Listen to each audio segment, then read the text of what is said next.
Shepard did everything right. More than we could have hoped for. Commander Shepard uncovered the truth. And still, it's not enough.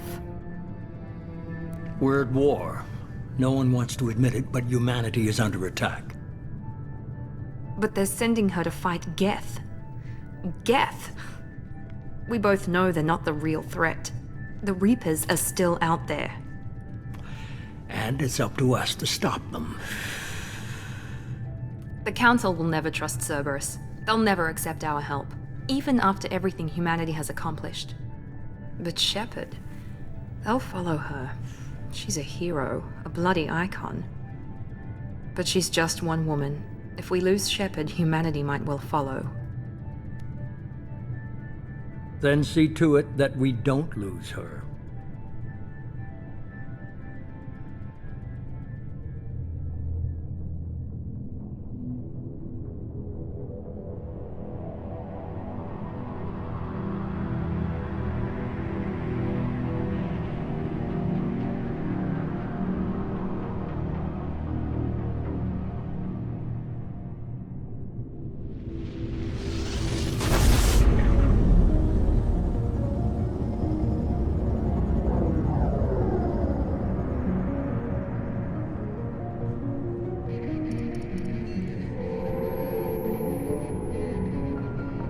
Disengaging FTL drives. Emission sinks active. Board is green. We are running silent. We're wasting our time. 4 days searching up and down this sector, and we haven't found any sign of Geth activity. 3 ships went missing here in the past month. Something happened to them. My money's on slavers. The Terminus system is crawling with them. Picking up something on the long-range scanner. Unidentified vessel.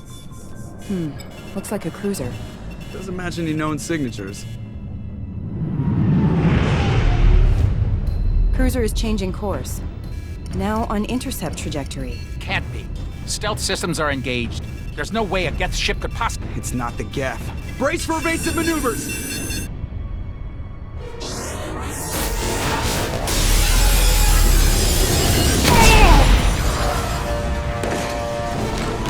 Presley! Kinetic barriers down! Multiple hull breaches! Weapons offline! Somebody get that fire out!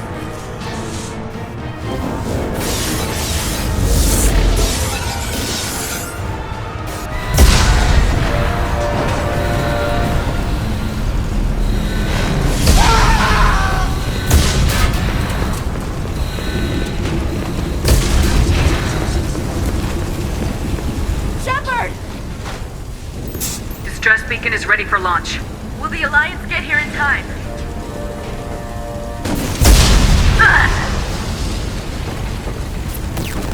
I'm not doing this just so they can find our frozen corpses.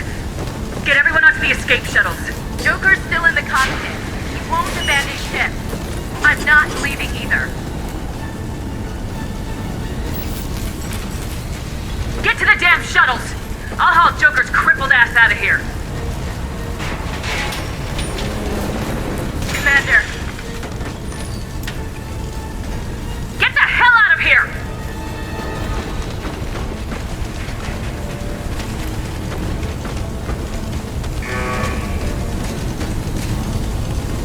Everybody in! Go! Go! Go!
Come on, Joker.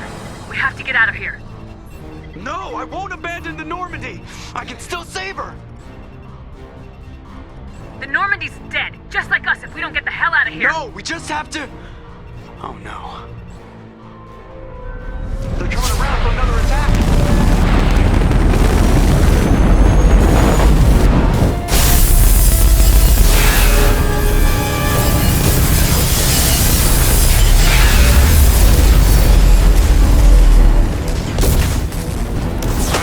Watch the arm!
Just another routine mission.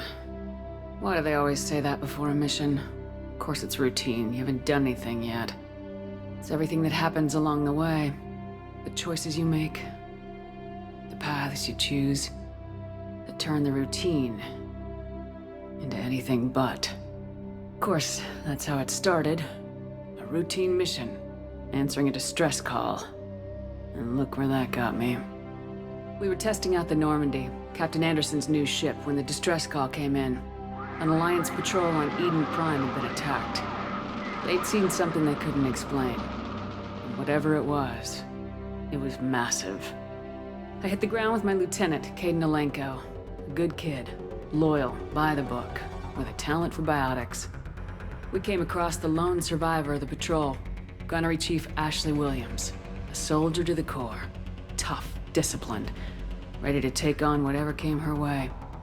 Ashley joined up with us and took us to the spot where she lost her squad. That's when we saw it. The ship. Like nothing I'd ever seen. It was massive, scorching the colony and everything around it as it blasted away. We followed the path of destruction to an artifact, a beacon left by a long-dead race called the Protheans. The colony had dug it up, and whoever attacked them had tried to take it.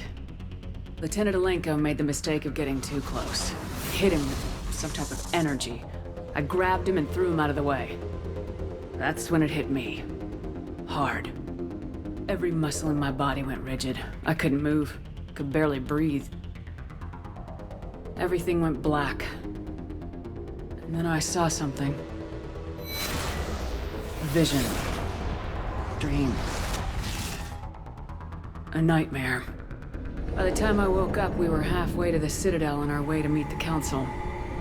I was expected to explain what I'd seen. Anderson came along. So did Udina, our political representative on the Citadel. With those two heavyweights, it seemed reasonable we could persuade the Council that the ship we'd seen was a potential threat. As was the individual behind the attacks. The main suspect for the Eden Prime massacre was a Turian Spectre named Saren.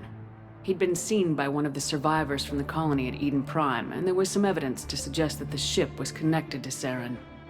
But even Udina's pointed accusations weren't enough to convince the Council.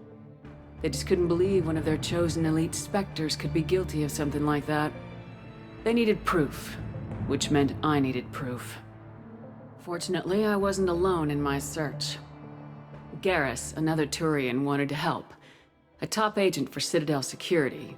Despite orders from his superiors that he shouldn't get involved, he told me he was suspicious of Saren and he had some useful leads.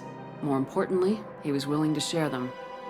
That led me to Rex, the biggest, nastiest looking Krogan bounty hunter I'd ever seen. He turned out to be more than just a brute. It was his intel that led us to a fugitive with incriminating evidence on Saren. The fugitive turned out to be an energetic little Quarian named Tali. A tech expert with a knack for hacking, she'd procured some information on Saren. Evidence that proved Saren was dirty. Tali's evidence proved that Saren was responsible for the massacre on Eden Prime, and the immense warship we'd spotted was in fact Saren's flagship. But it went much further. Saren was trying to find a way to bring back a race of sentient machines from dark space. Machines allegedly responsible for cleansing the galaxy of all organic life. These Reapers were blamed for wiping out all life 50,000 years ago, including the Protheans, and disappearing back through the mass relays to dark space, leaving no trace that they'd ever been. That explained why Saren was after the beacon, and it made some sense out of my visions, but not much else. We couldn't convince the Council that the Reapers were a threat, but they agreed Saren had to be stopped. They stripped him of his Spectre status and gave me the honor of becoming the first human Spectre. My first task? Bring down Saren. Anderson decided to stay behind, giving up his ship, the Normandy. He told me I'd need it more than he would. He also pointed me in a direction. Liara. A Prothean expert, adept in biotics, and maybe most importantly, daughter of Benezia, Saren's top lieutenant. And like most Asari, as beautiful as she is intelligent, and born with a unique ability to meld with other species, Liara was able to help me decipher some of the vision the beacon had given me. Nothing concrete, but it gave me some clues. And a new appreciation for the Asari. Her technique for accessing my vision was unexpected, but not at all unpleasant. Kaidan was a little concerned about the connection I shared with Liara. As commander, I knew either relationship had the potential to interfere with the mission. I decided discretion was the better part of valor, and kept my focus on our goal, finding Saren. Thanks to Liara's help, we had our next lead, Benezia. Saren had taken her to Noveria, where he'd enslaved the queen of a dangerous race of insect-like creatures, the Rachni. He ordered Benezia to use the same technique Liara had used on me to extract information from the Rachni queen. The queen's drones were everywhere, and they were not happy. We had to fight through hundreds of them to get to Benezia. By the time we arrived, Saren was gone, with the information. I tried to reason with Benezia, but Saren had indoctrinated her. He had somehow acquired the ability to control people's actions and wills. Benezia wouldn't surrender, and Liara was forced to watch her mother die in her arms. And I was left with an angry, dangerous Rachni queen to deal with. She claimed her drones would do no harm if I released her. But the Rachni had terrorized the galaxy before. I couldn't take the chance. I had a mission to do, and an army of angry Rachni would be one more problem I didn't have time to deal with. With Saren's top lieutenant dead, he was quickly running out of time and places to hide. I tracked him down at his base on Vermeer, but we soon learned it was more than a base of operations. It was a breeding ground. Saren was breeding an army of Krogan.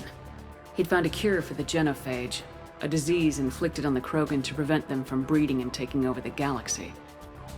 But the Krogan Saren was breeding were slaves, mindless beasts that obeyed Saren's will.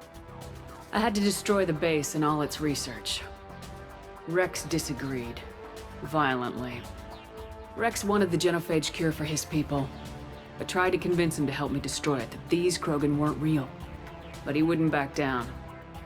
Fortunately, Rex is smarter than he looks. He realized this wasn't the way to help his people, and that Saren was the real threat. When we finally got to the center of the base, I realized just how close Saren was to completing his plan. he was already in communication with the Reapers. Sovereign, Saren's flagship we'd all assumed was just a ship, was a Reaper. It spoke to me, threatened me. I could feel the menace it had for every living thing. It wanted me dead. It wanted us all dead. And I knew it was capable of doing just that. What I couldn't understand was why Saren would help it. But there was no time to think about it. Sovereign knew where we were. We had to destroy the base and get the hell out. I split my team into 2 squads, sending Ash with one and Kaidan with the other as a distraction. We had a nuke and we planned to use it. Before we could detonate the bomb, Saren showed up. We fought. I stalled him to make time for my team. And in talking to him, I realized the truth. It wasn't Saren who was indoctrinating everyone. It was Sovereign, the Reaper. And Saren was in deeper than all of them. He tried to convince me he was still in control. Said he'd found a way to reduce the Reaper's influence, but he was kidding himself. Or believing the lies Sovereign was telling him. Before I could convince him to stop, he ran, leaving me just seconds to extract my squad mates. I tried, but it wasn't fast enough. I could only save one of them. Kaidan was a good man and a great soldier. But I had to choose. And I chose Ash. That was the last time Saren would slip away from me. I knew then, the next time we met, one of us would die. With my team mostly intact, we chased Saren and his army to Ilos, a long-lost planet that had once belonged to the Protheans. As we prepared for what we knew would be a desperate fight, I spoke to my crew. We were just one ship, against Saren's growing army. I assured them all that despite the odds, we could defeat him. I'd never tell anyone, but I had my doubts. Leaving Kaidan behind had hardened my resolve, but revealed a weakness in my defenses. How many more friends and allies would I be willing to sacrifice in order to stop Saren? We arrived on Ilos close behind Saren. Once on the planet, we discovered a Prothean databank that helped me put the final pieces of my vision together. The Reapers had come 50,000 years ago, and every 50,000 years before that, each time purging the galaxy of life. The Protheans had fought and died like every species before them, but a few survived long enough to leave a parting gift. The Protheans had discovered that the Citadel was the key to controlling the mass relays. By sabotaging the Citadel, they found a way to close the relays to dark space, slowing the Reapers' return, giving us the time we needed to find a solution to stop the Reapers once and for all. Saren knew this. He was leading his army to take control of the Citadel and re-establish the relays to dark space, bringing the waiting Reapers here to destroy us all. We followed him to the Citadel. It was intact, but heavily damaged. He'd caught the Council fleets by surprise, and they were only now regrouping. And with Sovereign as his flagship, there was little hope that the fleets could counterattack with enough strength to take back the Citadel. But Saren was done running, and I was done chasing him. As the Alliance and Council fleets battled Saren's army outside the Citadel, I cornered the Turian bastard in the Citadel tower and confronted him. He died believing that the Reapers would save him. As I fought to regain control of the Citadel, the Council's flagship, the Destiny Ascension, fell under attack. Despite Saren's death, Sovereign and Saren's army continued to fight. The Council was aboard the Destiny Ascension and they were requesting assistance. But I knew in order to help them, I would have to put our human Alliance fleet in jeopardy. The Council could be replaced. The fleets were needed here and now if we were going to defeat Sovereign. Even with the Citadel back in my control, Saren defeated and the Normandy leading the combined galactic fleet, the battle against Sovereign, a single Reaper, was relentless.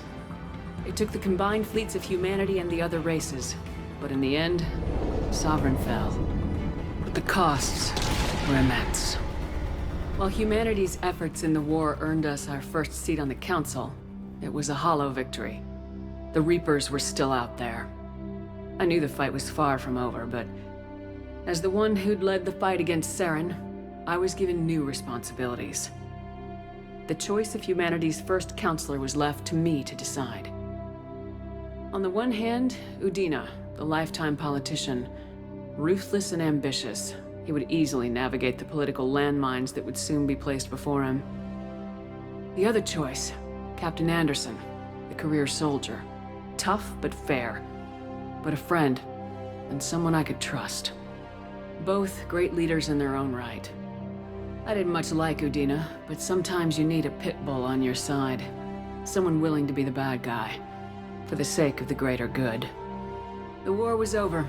The threat had passed. In time, the Council would rebuild itself. The Citadel could be repaired. Even the pain of lost friends would fade. But none of that mattered if the Reapers were still out there. And if they were all as powerful as Sovereign, we had to find a way to stop them. I had to find a way. I gathered my crew, took my ship, and went in search of answers. Officially, the Council would only say I was assigned cleanup duty, routing out any remnants of Saren's army. Just another routine mission.